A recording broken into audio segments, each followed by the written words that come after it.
이러한 성장치료 장치가 최대한의 효과를 보기 위해서는 1차적으로는 잘 껴줘야 돼요. 이런 협조도가 필요하고 몸도 이 장치에 맞게 잘 반응을 해줘야 됩니다.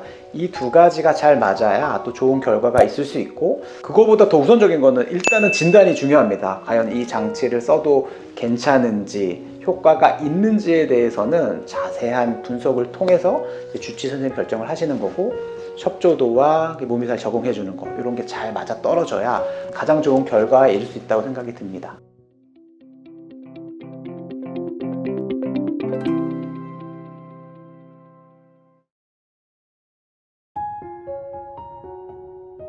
성장치료 장치는 굉장히 여러 종류가 있습니다. 물론 부종교합의 타입에 따라서 다르기도 하고요. 성장치료와 관련된 부종교합은 크게 이제 두 가지가 있어요. 주걱턱과 무턱, 이 두 가지가 있는데, 주걱턱 성장 치료는 보통은 이제 만 6세에서 한 8세 정도 때 대부분 시행이 되고, 이제 무턱과 관련된 성장 치료는 보통 초등학교 5학년, 6학년 아니면 이제 남학생들 같은 경우는 중학교 1학년 이제 성장을 막 할 때 있잖아요. 그럴 때 많이 사용이 됩니다.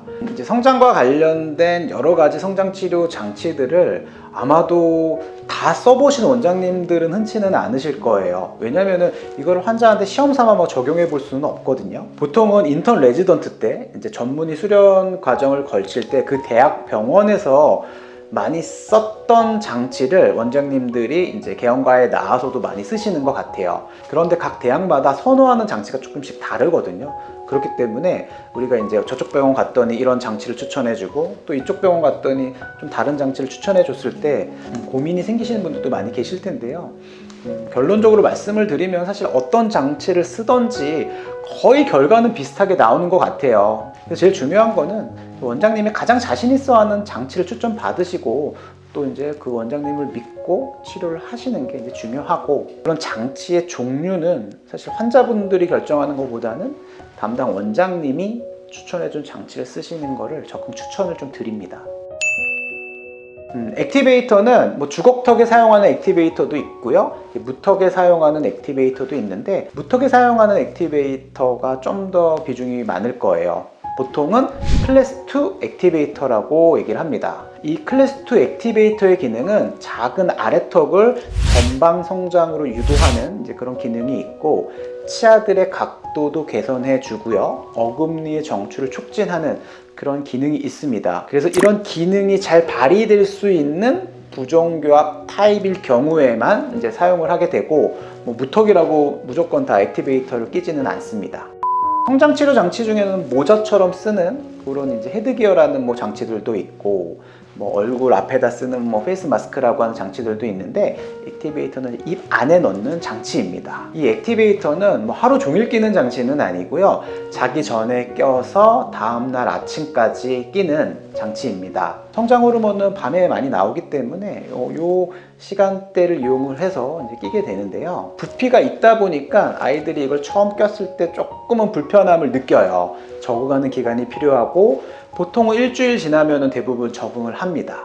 그리고 이 장치를 꼈을 때 좀 침이 조금 새는 경우들도 있어요. 또 그럴 경우도 이제 좀 적응이 되면은 그런 게 많이 없어지게 되고, 이게 이제 자고 있을 때 무의식적으로 이거를 그냥 빼는 친구들도 많이 있거든요. 만일에 아이가 잘 때 무의식적으로 뺀다거나 답답해서 뺄 경우에는 너무 걱정하지는 마시고, 초반 한두 달에 이게 잘 벗겨지고 빠진다 하더라도 잘 그래도 매일 끼게 해주신다면은 이제 2달 이후부터는 대부분 잘 끼면서 이제 치료가 되실 거예요. 근데 이게 빠지는 게 고정력이 약해서 그냥 빠지는 경우라면은 요거는 이제 치과 오셔서 이거 조이는 그런 이제 조치를 받으시면은 또 이렇게 입안에 잘 맞게 됩니다.